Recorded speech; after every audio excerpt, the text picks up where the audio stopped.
I have always been the invisible one in my family.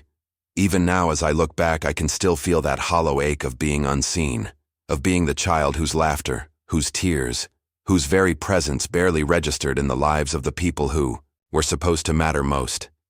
Growing up, I learned very quickly that in a family obsessed with appearances and perfection, I was simply forgettable. My successes, no matter how hard-earned, were shrugged off.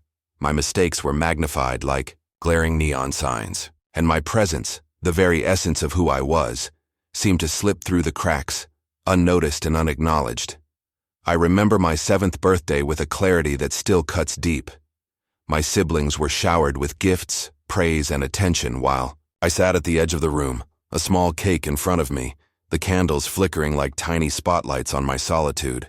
My parents exchanged glances, congratulated my older brother on some minor achievement. And I realized even then that my excitement, my joy, was irrelevant. I had learned early that the warmth I craved from my family was a currency I would never possess. At school became a mirror to what I endured at home.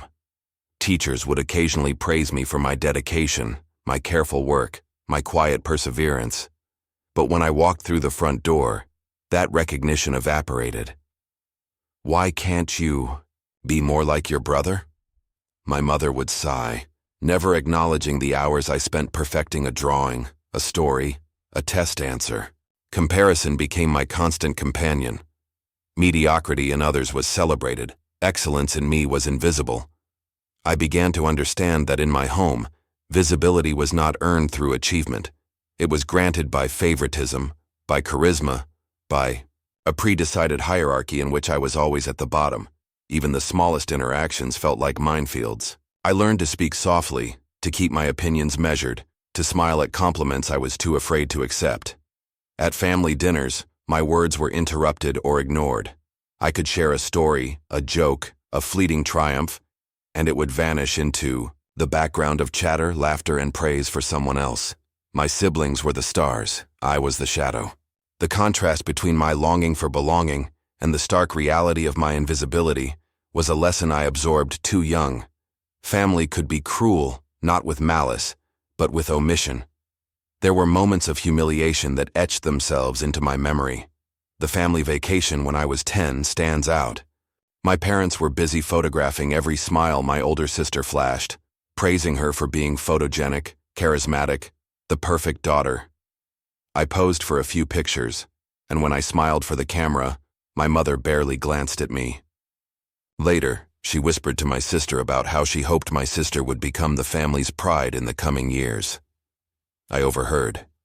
I sank to the sand, wishing I could disappear entirely. My joy was irrelevant. My being overlooked was normalized. That sense of exclusion became a lens through which I saw everything.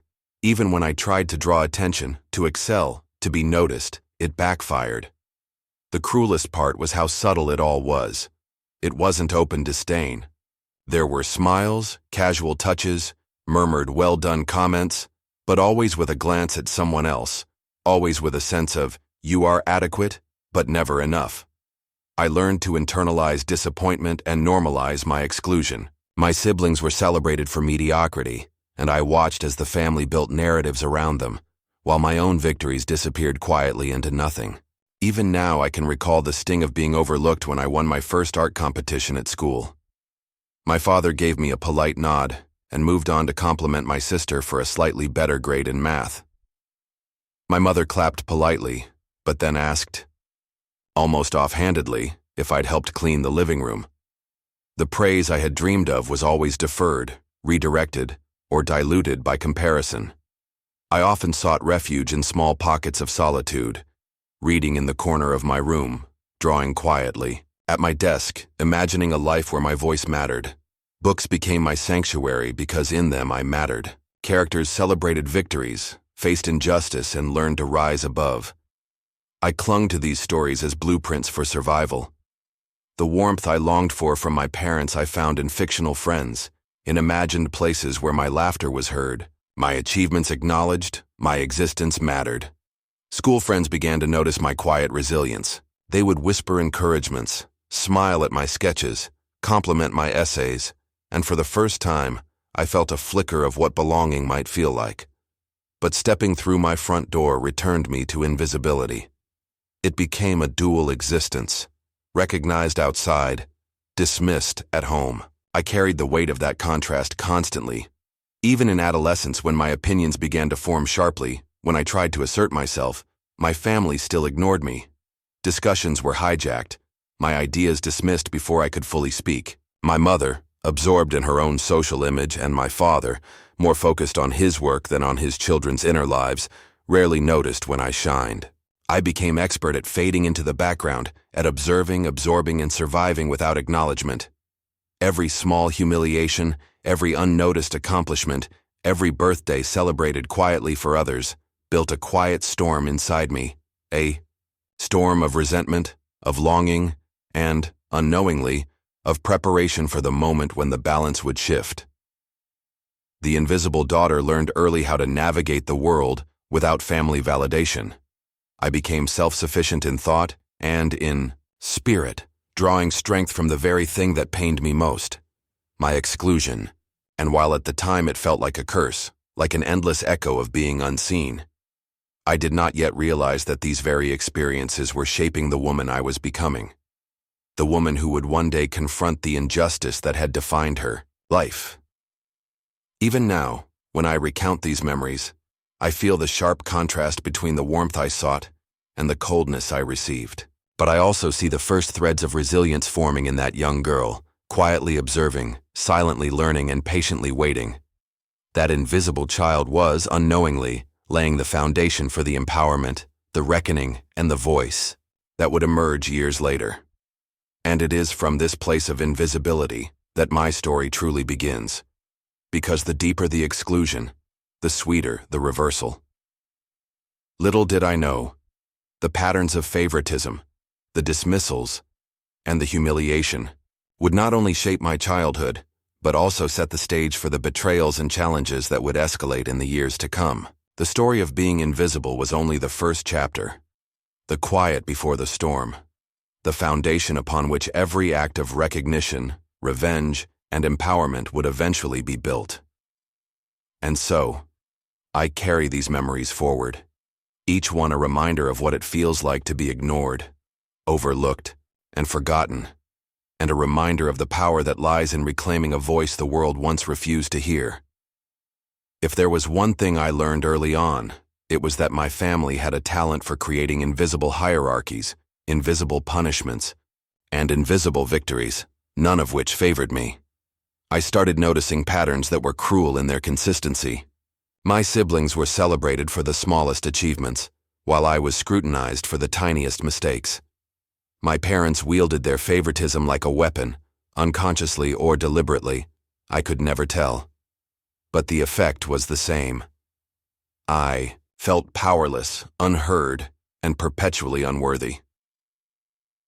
One memory that always comes back is from middle school, when I entered the science fair with a project I had poured weeks into. I stayed up late every night measuring, experimenting, writing notes, and carefully decorating my display board. On the day of the fair, I was proud. This was my work, my effort, my chance to finally earn recognition.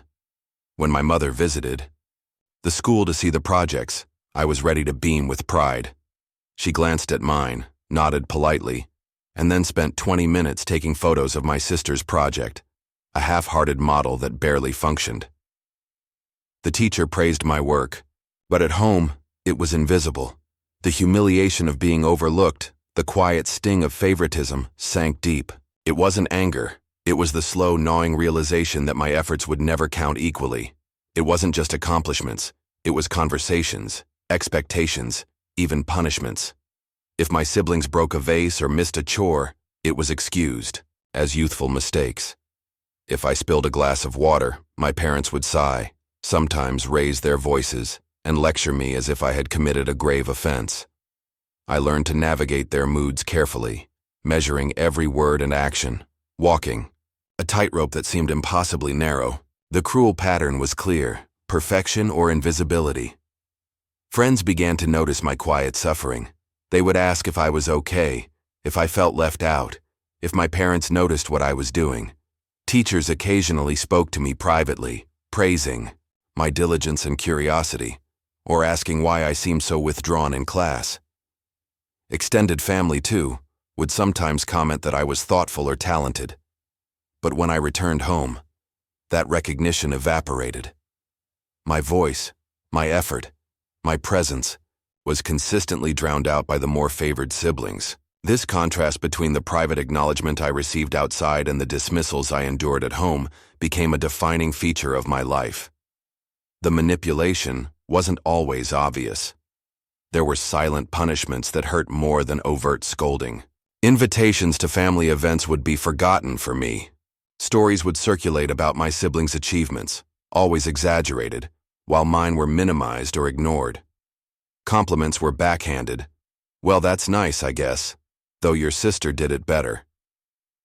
Over time, I internalized the idea that my worth was conditional, always secondary, never fully legitimate. School presentations, sports, even birthday parties became exercises in invisibility. I remember one particularly cruel birthday when my parents threw a small gathering for my younger brother, complete with balloons, cake, and friends. I had been patient, polite, and hopeful that my own upcoming birthday would be acknowledged. But when the day came, my father spent most of the time commenting on my sister's academic achievements, my mother busy preparing favors for everyone else. I watched as the celebration unfolded around me, an observer in my own life. My humiliation was silent, but deep. It wasn't that my family didn't love me, they had their own ways, but their love was conditional, performance-based, and unevenly distributed. Every smile, every praise, every pat on the back was filtered through favoritism, and my value was measured in comparison, not in who I was. I began to anticipate disappointment and learn to suppress excitement, to temper ambition, to minimize my presence so as not to provoke yet another round of neglect or subtle humiliation. What hurt most was the contrast between what they projected to the outside world and what they allowed at home. To neighbors, to distant relatives, and on social media, they were the perfect family. Supportive, engaged, loving. But behind closed doors, the story was different. I was a footnote, my achievements invisible, my mistakes amplified, my emotions often dismissed. The duality was exhausting, and it made me question whether my perception was valid or if I was simply too sensitive. The cruel patterns extended into my teenage years. Sibling rivalries were subtle yet strategic. My younger brother was praised for charisma, my sister for beauty and charm. I had to be exceptional simply to be noticed, yet the moment I tried to assert myself, it was met with critique or indifference. Every attempt at recognition, every effort to step out of the shadow, seemed destined to fail within my family's carefully maintained hierarchy. By the time I entered high school, I had developed an almost instinctive caution, a way of observing before participating. I had learned to smile at my siblings' praise, to nod at my parents' comments, to carry the quiet weight of exclusion with dignity. But beneath that calm exterior, resentment brewed. I started documenting moments of injustice in my mind, small mental notes of humiliation and favoritism, even as I built skills, achievements, and friendships outside the family that validated my worth. This dichotomy, the private acknowledgement I received from friends, teachers, and even strangers, versus the neglect I endured at home, became the lens through which I saw the world. I began to understand the patterns, to identify the manipulations, and unknowingly, to prepare for the eventual reckoning. My family projected perfection, warmth, and inclusion to the outside, but within the walls of our home, I learned that power, recognition, and love were carefully rationed, and I was always on the short end of the allocation. Yet even in the depths of these experiences, something stirred within me. The knowledge that I was capable, that others recognized my worth, that my silence was not weakness, planted seeds of resilience. The cruel patterns did not crush me entirely. They hardened my awareness and sharpened my determination. I knew in ways I could not yet articulate that the day would come when these patterns would no longer define me. And so, as I navigated adolescence under the relentless pressure of favoritism and manipulation, I learned to read the subtleties of exclusion, to anticipate injustice, and to survive. Every dismissal, every overlooked achievement, every silent punishment became both a wound and a teacher. These experiences built the foundation for the transformation that was to come, preparing me for the moments when betrayal would escalate, when hidden family dynamics would reach a tipping point, and when I would finally begin to reclaim the power that had long been denied to me. I used to believe that trust was the foundation of family, that confiding in those who were supposed to love me unconditionally would bring comfort, understanding, and guidance. But over time, I realized that my trust was a fragile currency in a household that valued appearances and favoritism more than genuine connection. Every attempt to share my feelings, my fears, or even my accomplishments was met with dismissal, subtle manipulation, or worse, exploitation. I remember the first time I confided in my mother about a bullying incident at school.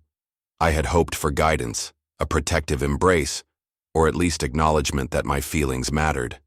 Instead, she brushed it off, claiming I was overreacting, then casually mentioned it at a family dinner, framing it as a minor drama I had created.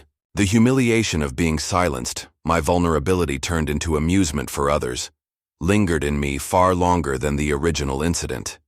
That was the moment I began learning the bitter truth. The people I trusted most could hurt me more than anyone else. Sibling rivalries became another battlefield where trust and loyalty were weaponized. My older brother and sister, consciously or not, sabotaged my opportunities in subtle ways. If I earned praise at school or work, it was met with snide remarks, comparisons, or insinuations that I had cheated, exaggerated, or was simply lucky. Invitations to social events I had been promised were quietly withdrawn or redirected to them. I could not tell if this was deliberate or habitual, but the effect was the same. I felt systematically undermined, my achievements diminished before I could fully enjoy them. One pivotal moment stands out in sharp clarity. I had worked tirelessly for a prestigious summer internship, the kind of opportunity that could define a young adult's career path. I poured hours into my application, secured recommendations, and prepared relentlessly for the interview. When I was called back for the final round, I was ecstatic. But then, at home, my excitement was met with cold indifference. My parents expressed concern about my ambition being inappropriate, implying I should not try so hard, subtly discouraging me.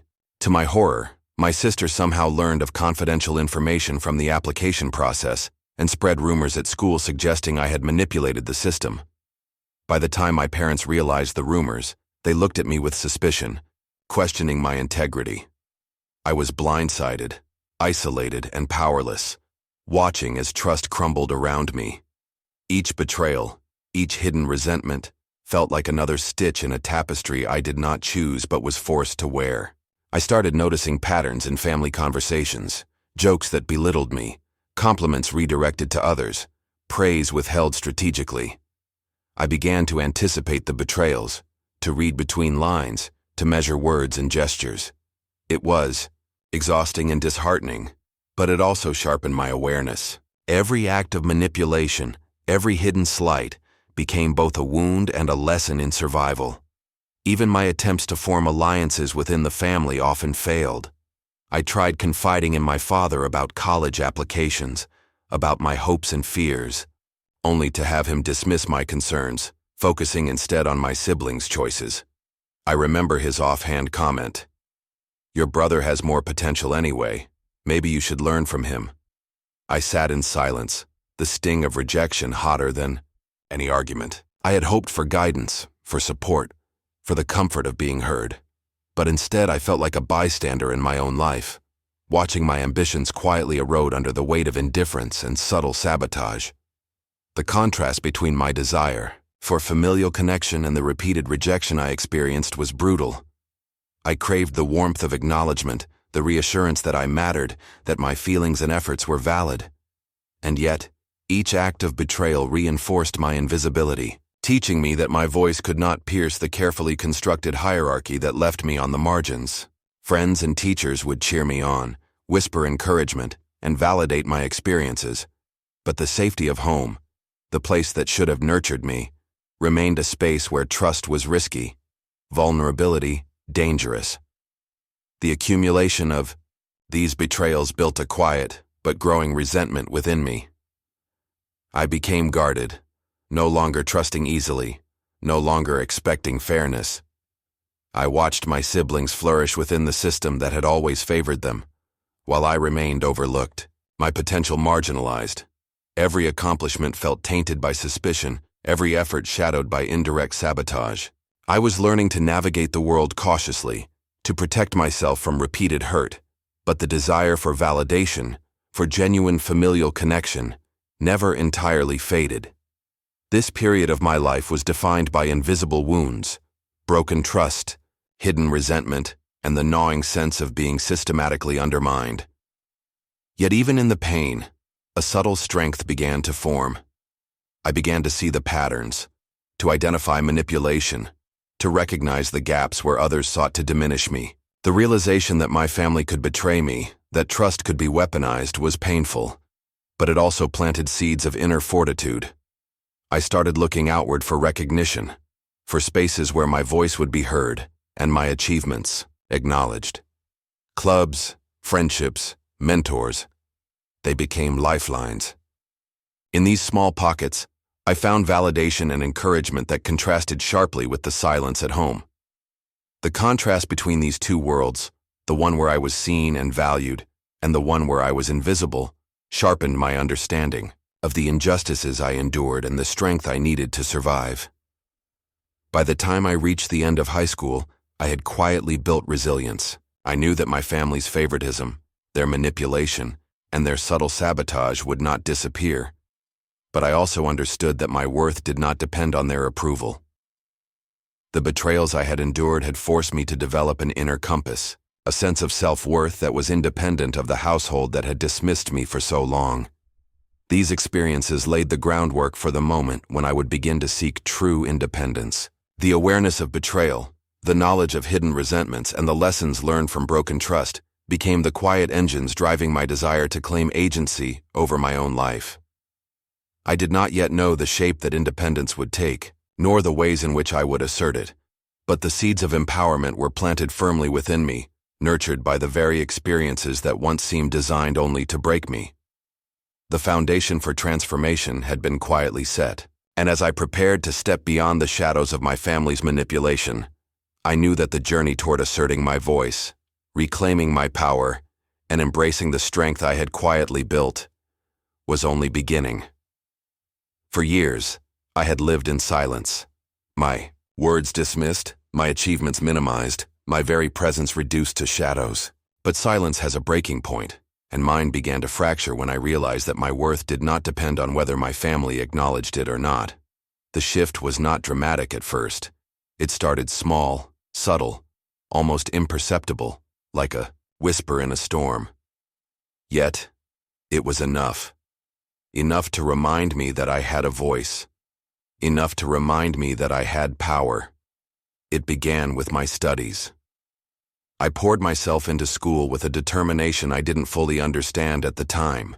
Late nights, endless notes, the kind of obsessive focus that grew not from ambition alone, but from desperation. The desperation to carve out an identity that could not be erased.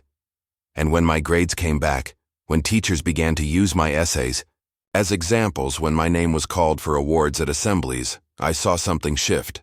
For once, my achievements could not be brushed aside. I remember vividly the day my father attended one of those ceremonies. My name was announced. I walked across the stage and applause filled the room. I caught his eyes in the crowd. He clapped politely, but his expression was tight, unreadable, almost as if he was reluctant to admit that I had succeeded without his guidance, without his validation. That moment was bittersweet, half triumph, half sorrow. I had forced the world to notice me, but the people whose recognition I craved the most still withheld it. And yet, instead of breaking me, that realization fueled me. If they would not celebrate me, I would celebrate myself. Outside the home, my confidence grew in increments. A teacher once told me, "Your words carry weight. Don't let anyone silence them." That sentence lodged in me like a seed, and slowly, it began to grow. I started joining debates, volunteering for leadership roles, raising my hand in class not just to answer questions, but to challenge assumptions. Each time I spoke, each time I was heard, I felt the chains of invisibility loosen. But independence is not just found in classrooms. It is also in the small acts that say, I exist. I began buying things with my own money from part-time jobs, choosing clothes that reflected who I wanted to be, not who my family thought I should be. I decorated my room with my own art, my own books, creating a sanctuary that reflected me alone. Each decision, however minor, felt like a declaration. I am not invisible. Of course my family noticed, though not in the way I hoped. They mocked my choices, belittled my independence, and accused me of being defiant. But something inside me had shifted. Their criticisms no longer felt like final verdicts. They were background noise to a life I was beginning to claim for myself. For every dismissive comment, I had a counterbalance. The applause of peers, the encouragement of mentors, the quiet pride that swelled in my chest when I looked at how far I had come on my own. Recognition of toxic patterns was the true turning point. I began to see with sharp clarity the favoritism, the manipulation, the silent punishments for what they were. Not reflections of my worth, but symptoms of a broken system. It wasn't that I was unworthy. It was that they needed me to feel unworthy to maintain their illusion of control. That realization hit me with both anger and liberation. All those years I had carried shame that did not belong to me. All those nights I cried believing I was defective, when in truth I was the only one seeing the reality for what it was. That recognition gave me courage. I started pushing back, gently at first. If a sibling interrupted me, I didn't fall silent. I raised my voice. If my parents dismissed my achievement, I corrected them, naming it aloud, refusing to let it vanish unspoken. If I was blamed unfairly, I defended myself calmly but firmly. These were not grand acts of rebellion, but they were powerful nonetheless. Every small assertion was a spark against the long darkness of silence. The contrast between past humiliation and present empowerment was intoxicating. I could feel the shift not just in myself, but in how others responded to me. Friends began to look at me differently, no longer the quiet, invisible girl, but someone with fire behind her eyes. Teachers encouraged me more, entrusting me with responsibilities that demanded confidence. Even strangers picked up on it, the way I carried myself, the way I spoke, the way I no longer apologized for existing. At home, the reactions were mixed. My siblings grew uneasy, sensing that I was no longer the easy target for ridicule or sabotage.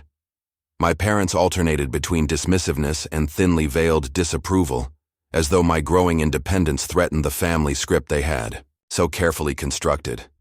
But inside I felt something new, a core of strength they could not touch. There was one evening that crystallized this change for me.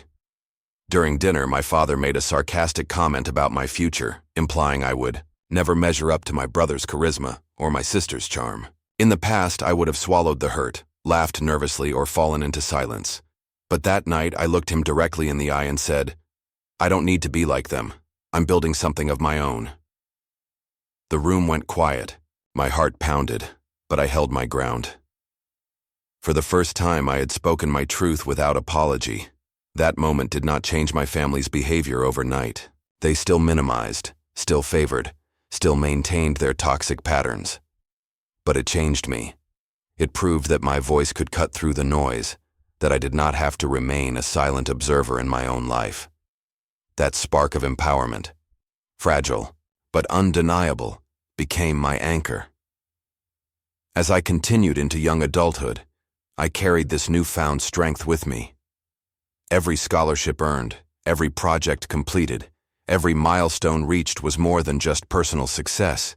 It was a reclamation of self-worth. I began to imagine a future where I was not bound by their patterns, where my independence was not only possible but inevitable. The years of humiliation had built a reservoir of resilience in me, and now, with each small victory, I was learning to draw from it. The invisible daughter was becoming visible, not because my family suddenly chose to see me, but because I had chosen to see myself. And while they still dismissed, still undermined, still tried to silence me, I no longer absorbed their verdicts as truth. Instead, I stored each insult, each slight, as fuel for the fire that was quietly growing inside me. The spark had been lit, and it was only a matter of time before it grew into something undeniable. This was only the beginning. I was no longer content with being overlooked. I was ready for more, ready to confront, to challenge, to claim the power that had always been denied to me. And deep down, I knew the story was shifting. The cruel patterns were still there, but now they were colliding with a voice that refused to be silenced. What came next would push me further, test me harder, and demand more courage than I had ever known. But for the first time, I believed that I was strong enough to face it. I used to believe that nothing about my life would ever truly change. My family had set the rules from the very beginning, rules where I was always destined to lose. I thought I knew every corner of the game they played, every humiliation, every dismissal, every way they made sure I stayed small. But then came the moment that shifted everything, the moment that cracked their illusion wide open. And it began with something I never expected, a discovery about my inheritance. It was almost laughable at first. I had spent years convinced that my presence barely registered in their world. They made me feel disposable, replaceable, as though if I vanished tomorrow, nothing would shift in the rhythm of their lives. And yet, hidden beneath all the favoritism and manipulation, there was a truth they had never told me, a truth that suggested I was not as powerless as they wanted me to believe. I stumbled onto it by accident. I had gone into my father's study one evening, tasked with leaving a folder for him on his desk. Normally, I avoided that room. The scent of leather and cologne hung heavy, a place that felt like forbidden ground. But as I placed the folder down, my eyes caught a stack of documents carelessly left half open. Something about the bolded title drew me closer. Trust agreement. My hands trembled as I scanned the lines, the words blurring until I forced myself to focus. It was all there in black and white. While so much of the family's wealth and property was divided in predictable patterns, my brother inheriting the business assets, my sister earmarked for vacation homes and jewels, there was something else. My name, written clearly, tied to an account and property I hadn't even known existed. At first, I thought I had misread it. Surely this was a mistake. Surely there was no way I, the invisible daughter, could be entitled to something significant. But the more I read, the clearer it became. This wasn't small, it wasn't symbolic, it was real, undeniable power. Something that, if I claimed it, could alter the balance of everything. I remember sinking into the leather chair, staring at the document in stunned silence. My heart raced, equal parts disbelief and exhilaration. For so long, I had lived under their thumb, convinced that every path led back to them holding control. And now there was a hidden thread of independence woven into the fabric of my future. The irony was almost cruel. They had spent years treating me like a burden, ignoring my presence, making sure I never felt like I mattered. And yet, behind their carefully constructed image, behind their whispered deals and favoritism, I had been given something they could not take back, something they clearly hadn't expected me to find so soon. I didn't tell anyone. Not right away. Part of me wanted to scream it in their faces, to demand acknowledgement, to let them choke on the truth that I was not as powerless as they believed. But instinct told me to wait, to stay silent, to let them continue underestimating me, blind to the fact that the ground beneath them was already beginning to shift. In those days, I walked through the house differently. Their cruel comments still came, the dismissals, the laughter at my expense. But now, instead of feeling crushed, I felt something else. Detached. I carried a secret they didn't know I had. Every insult, every slight, every cold look, they no longer pierced me the same way. Because I knew something they didn't. The story was changing, and yet the discovery didn't erase the pain of the past. It didn't heal the scars or undo the betrayals. Instead, it layered everything with a new kind of tension. I wanted to believe in hope, in possibility, in the idea that maybe I was not destined to be the family's forgotten shadow forever. But alongside the excitement was caution. Because I also knew my family, and I knew the lengths they would go to protect their image, their control, their power. I started noticing their blind spots more sharply. How my brother, smug in his entitlement, assumed every conversation about the future revolved around him. How my sister casually spoke about what she deserved, never questioning whether anyone else might be deserving too. How my parents, so obsessed with appearances, never once asked what I wanted. They moved through life certain of their dominance, unaware that the foundation beneath them had already begun to tilt. The contrast between what they believed and what I now knew was intoxicating. Outwardly, nothing had changed. I was still the quiet one at the table, the one whose words slid past unnoticed, the one left out of photos and plans. But inwardly, I felt the flicker of something powerful. For the first time, I wasn't just surviving. I was preparing. I would lie awake at night, imagining what this inheritance could mean. Freedom, choice, independence, a chance to walk away from their cruelty without fear of being left with nothing. But beyond that, it meant leverage. It meant that the daughter they had ignored could no longer be dismissed so easily. I didn't know exactly when or how I would use it, but I knew one thing with certainty. This was the turning point. The years of silence, of humiliation, of betrayal. They had all been leading here. To this moment where the scales began to shift, where I saw for the first time that power was not something they gave me. It was something I already had, hidden in plain sight. And while they still believed I was powerless, I carried the truth quietly, carefully, like a secret weapon. Because what they didn't understand, and what they would never see coming, was that their invisible daughter was no longer invisible at all. This revelation was only the beginning. The balance of power was changing, and though they didn't know it yet, so was I.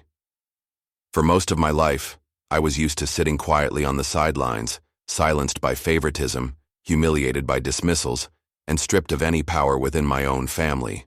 But once I discovered the truth about my inheritance, something inside me shifted. I didn't leap into open confrontation. Not yet. That would have been reckless. Instead, I began moving carefully, silently, the way a chess player positions pawns long before the checkmate is revealed. Every choice I made from then on was deliberate, subtle, strategic. The first step was simple. I stopped asking them for permission.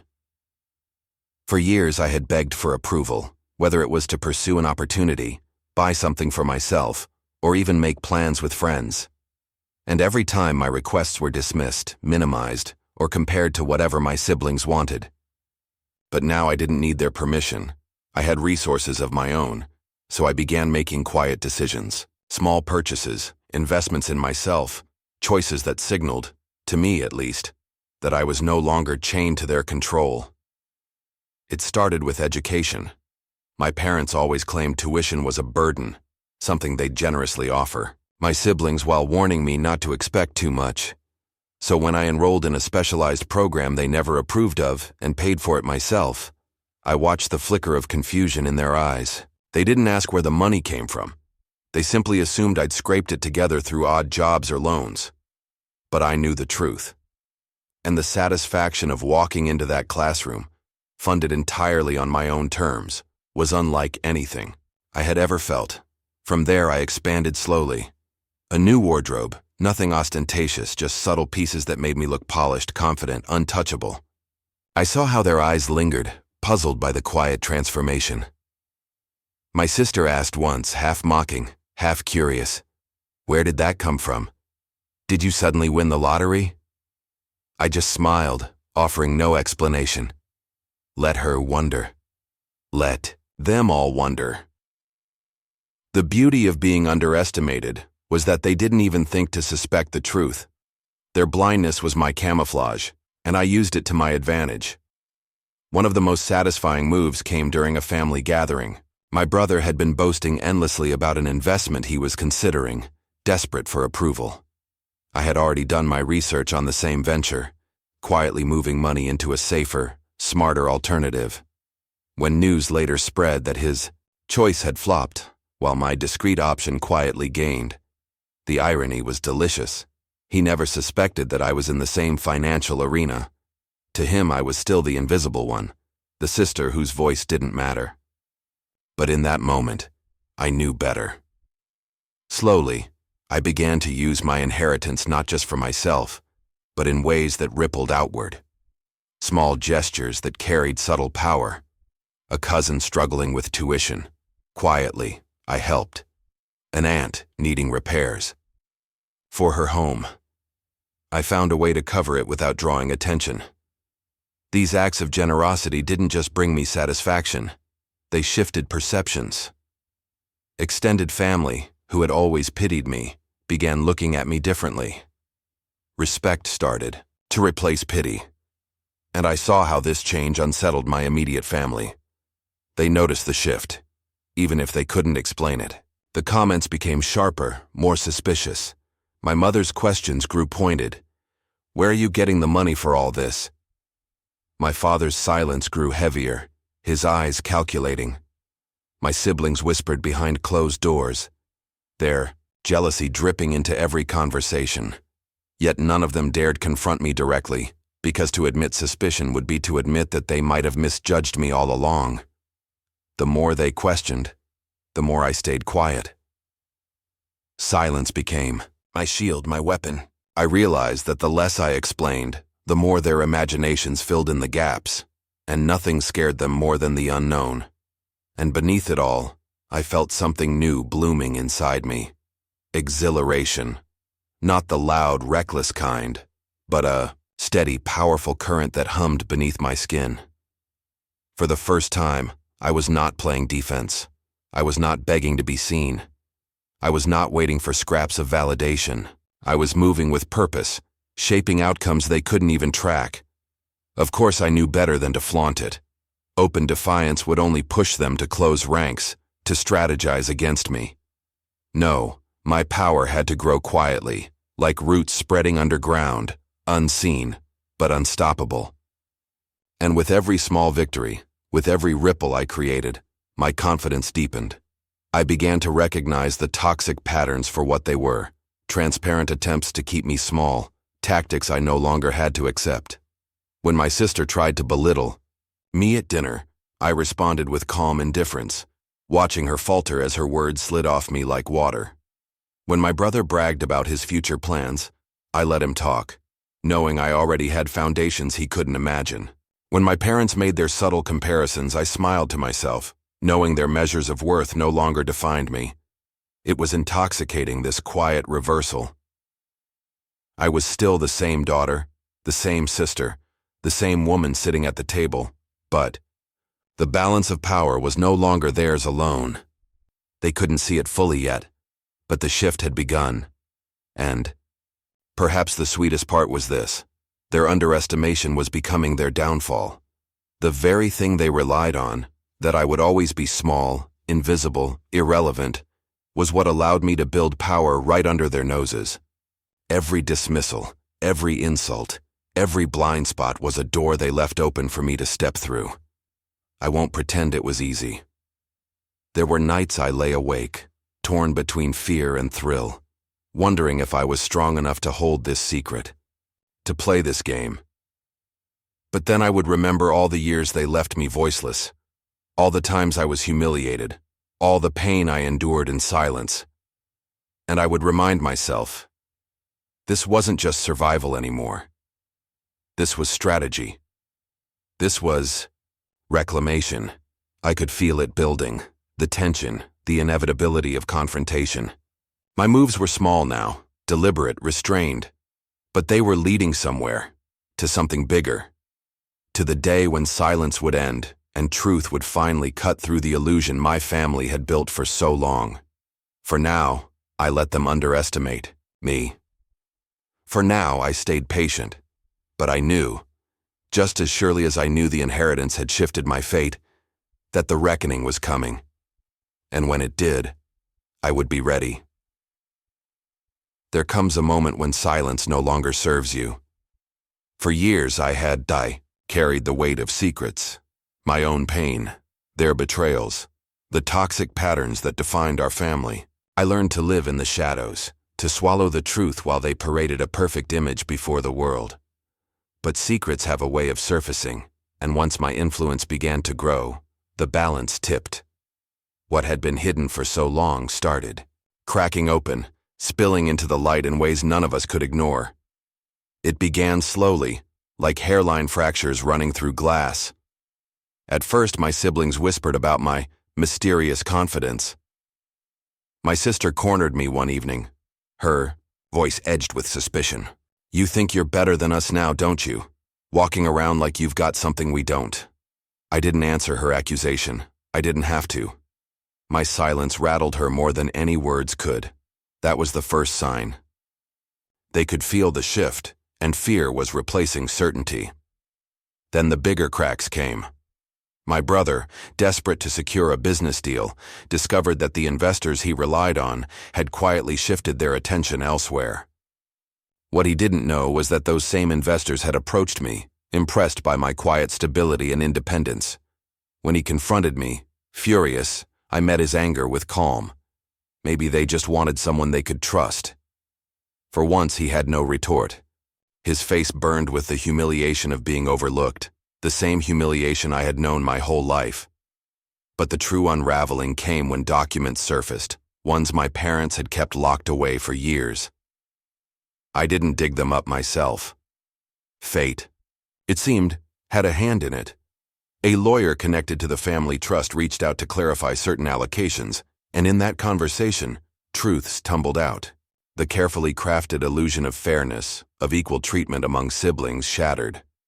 It became clear that my parents had not only favored my siblings, but had actively siphoned opportunities away from me, diverting funds meant for my education, altering accounts, ensuring that I would remain dependent. I remember sitting at the table as the revelations were read aloud, each detail striking like a blade. My siblings shifted uncomfortably. My mother tried to interject. My father's face hardened into stone, but it was too late. The lies were no longer whispers in my head. They were facts, undeniable, laid bare in front of everyone. The shock that followed was unlike anything I had ever seen. My brother stammered, trying to defend himself, insisting he hadn't known. My sister dissolved into tears, claiming she was a victim too. And my parents, those pillars of control, looked small for the first time. Their power, once so absolute, collapsed under the weight of their own deceit. In that moment, I felt a strange mix of emotions. Anger, yes. The betrayal stung deeply, sharper than before because now I had proof. But alongside the anger was clarity. This was not about me being unworthy. This was about their choices, their selfishness, their obsession with image and control. The humiliation I had carried all my life was never mine to own. It was theirs. And as I watched them flail in the chaos of their own making, I felt something else. Authority. For the first time, I wasn't the powerless daughter sitting quietly, in the corner. I was the one with knowledge, with leverage, with undeniable truth. They couldn't erase me anymore. They couldn't laugh away my words or drown me in silence. The balance of power had shifted, and they knew it. Of course, exposure comes with consequences. Extended family who once pitied me now looked at my parents with suspicion, disappointment. Friends of theirs, once charmed by their polished image, began asking uncomfortable questions. The masks they wore so effortlessly began to crumble, and I watched as the people who once held me down began to taste the humiliation they had forced me to swallow for years. There was a catharsis in that. I won't deny it. To see them stripped of their illusion, to watch the truth finally pierce their carefully spun narrative. It was a release I had dreamed of but never truly believed would come. Yet here it was, unfolding before me. And still, even in that moment of victory, a part of me hesitated. Because with every secret exposed, every truth dragged into the light, I was left with a choice. What would I do with this power? Would I use it to destroy them completely, to sever ties and leave them in ruins? Or would I hold it as leverage, asserting dominance but leaving room for something else? Accountability, maybe even reconciliation. The contrast was stark. I had spent a lifetime humiliated, invisible, voiceless. Now I stood on the other side, empowered, seen, undeniable. They were the ones shrinking under the spotlight, their lies unraveling, their favoritism laid bare. Justice, in its rawest form, had arrived. But justice is only the beginning. What comes after? That's where the real power lies. As I walked away from that confrontation, the air still thick with shock and silence, I knew this story wasn't over. The secrets had been exposed, the lies dismantled. But the next step? How I would wield this new authority, what choices I would make with the truth in my hands, that would define everything. There are moments in life when silence is no longer enough. For years, I bit my tongue, swallowed words that burned my throat, and let their dismissal settle like stones in my chest. But once the secrets were out, once the lies and favoritism had been dragged into the light, I could no longer pretend. Confrontation was inevitable. And this time, I wasn't afraid. The first reckoning came with my mother.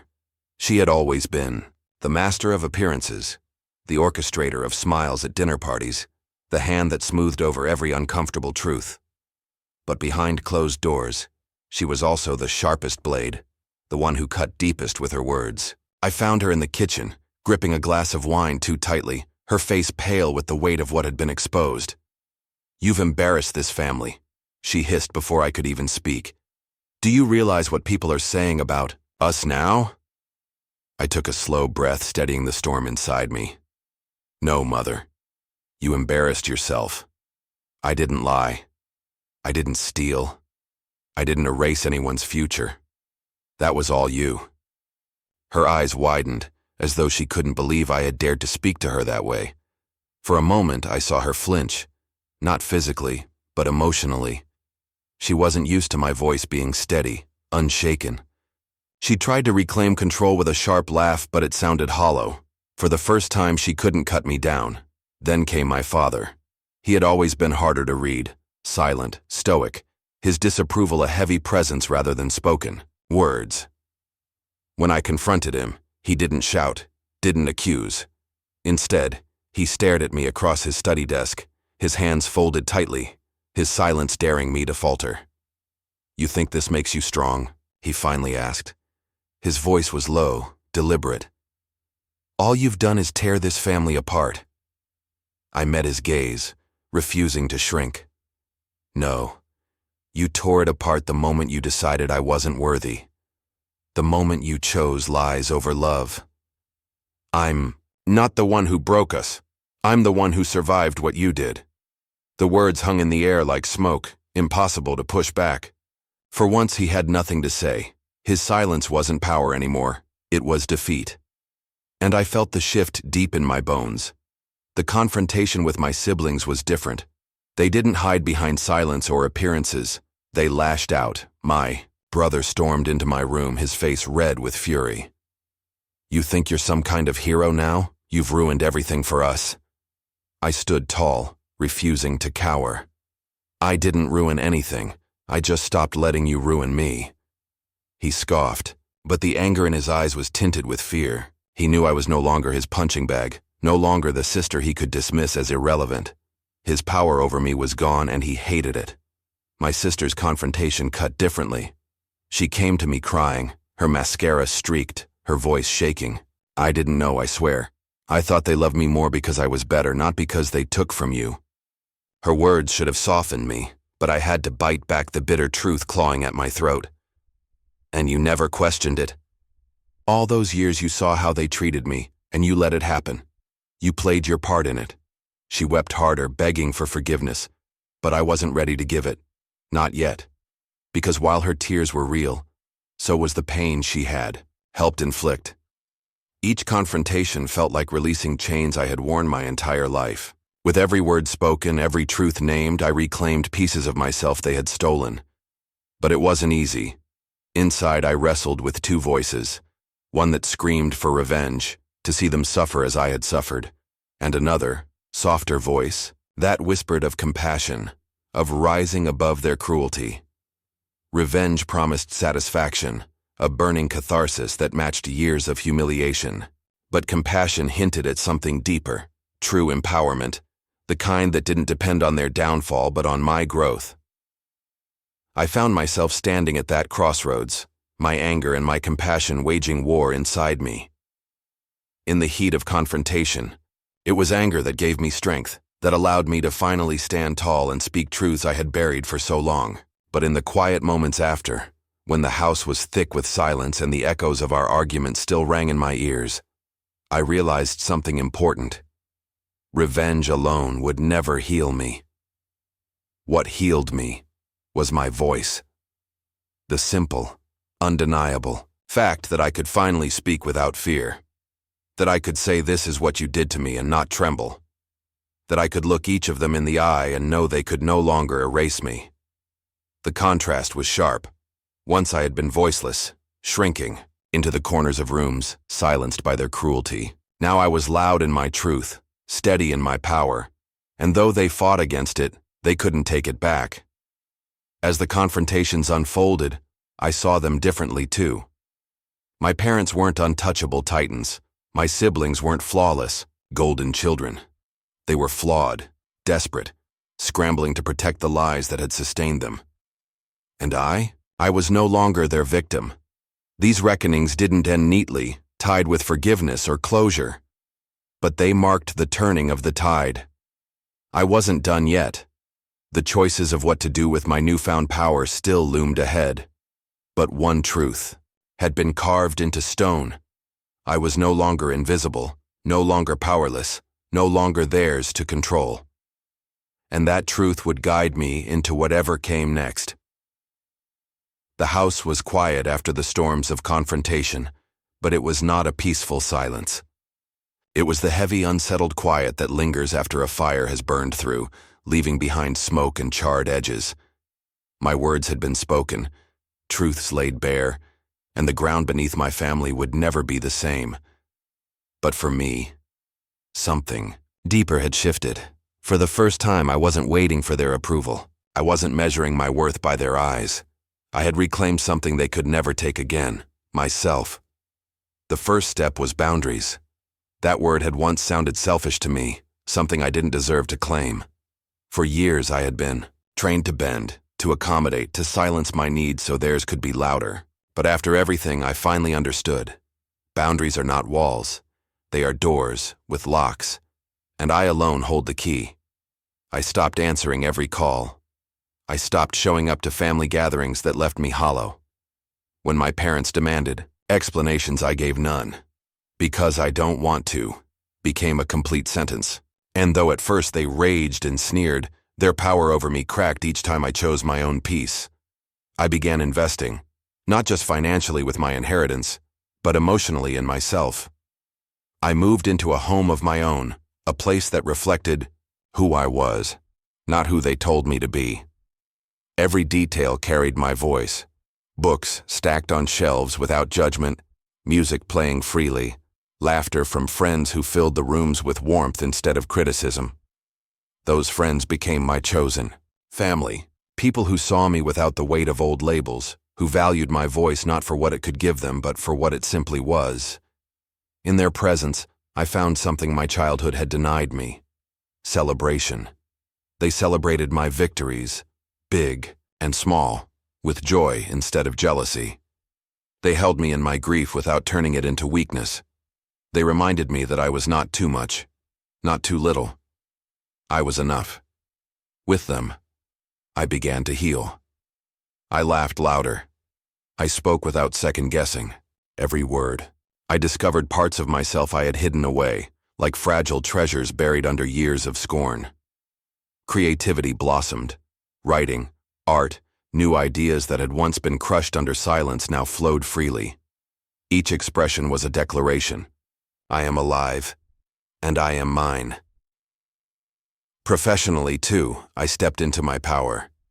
The achievements my family once dismissed could no longer be ignored.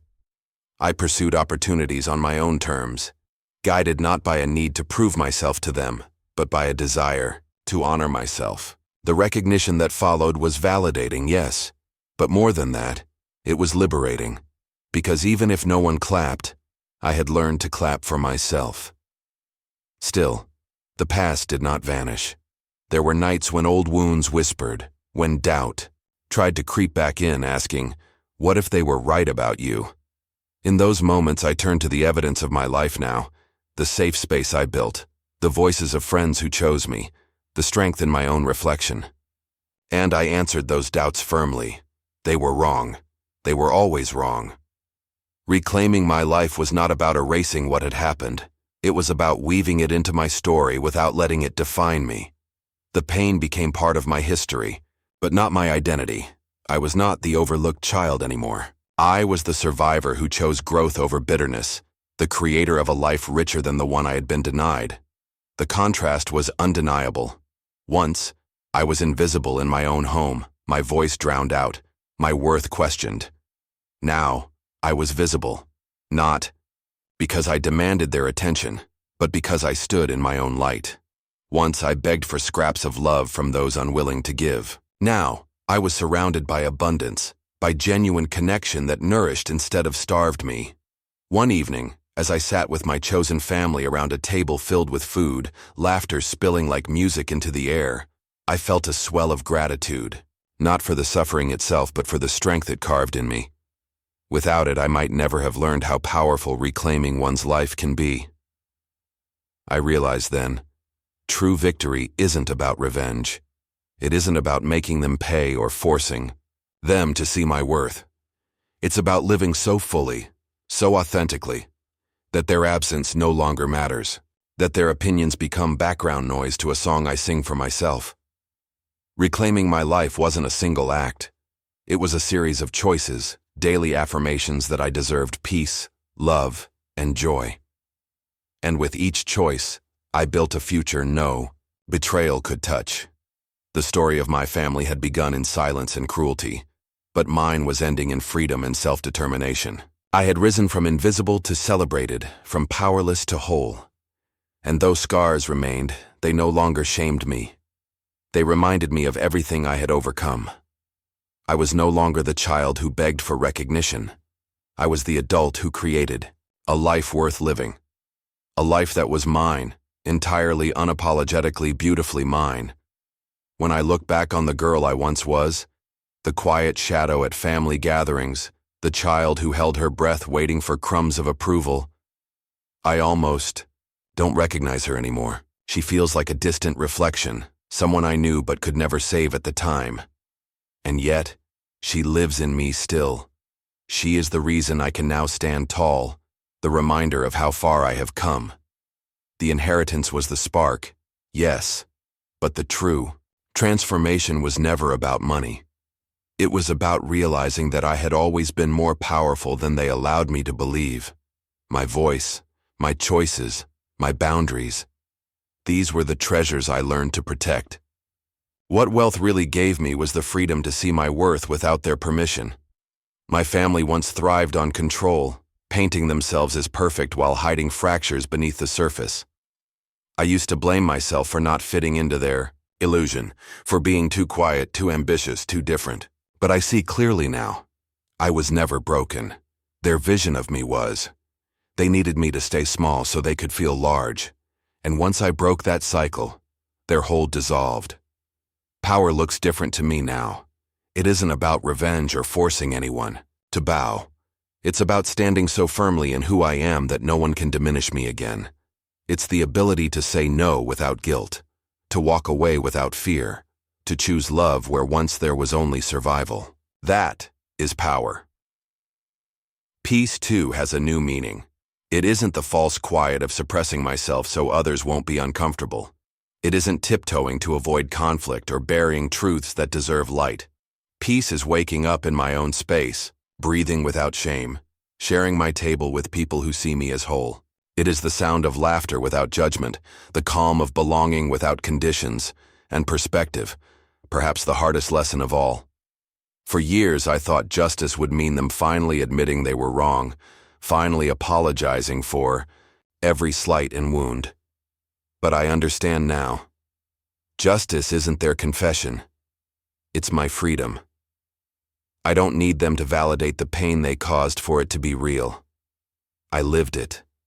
I survived it. And survival itself is proof enough. There are still moments, of course, when memories sting. When birthdays remind me of empty chairs and empty words. When I hear someone talk about a family that feels like home, and I feel the echo of what I never had. But those moments no longer define me.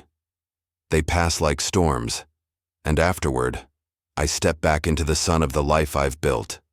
I used to believe closure would come from them changing, but closure came from me changing, from letting go of the need for their approval, from realizing that their blindness to my worth was their loss, not mine. Closure is choosing not to reopen wounds just to prove they existed. Closure is the peace I claim each day I live for myself. If you've ever felt ignored or overlooked, if you've ever been silenced by the very people who were supposed to lift you up, hear me now. You are not powerless. Your story does not end in their rejection. Your strength is not hidden, it is waiting. Sometimes it takes time, sometimes it takes pain, but your voice, your boundaries, your life are yours to reclaim. My inheritance shifted the balance of power in my family. But the true inheritance, the one no will could write, no signature could grant, was the one I gave myself. The belief that I am enough, that I am worthy of love, of respect, of joy, that no amount of betrayal can erase my resilience. Today, I live not to prove them wrong, but to prove myself right. I am not invisible anymore. I am not overlooked. I am not forgotten. I am here, and that is my greatest victory. If my story resonates with you, if you've ever felt like the forgotten one in your family, the one pushed aside, silenced, or underestimated, remember this. Your power is already within you. It may be quiet now, but it is steady, and it is yours to claim. And if you need reminders, if you crave stories where resilience wins and voices are finally heard, stay with me. Subscribe to my channel for more stories, because here invisibility ends and empowerment begins.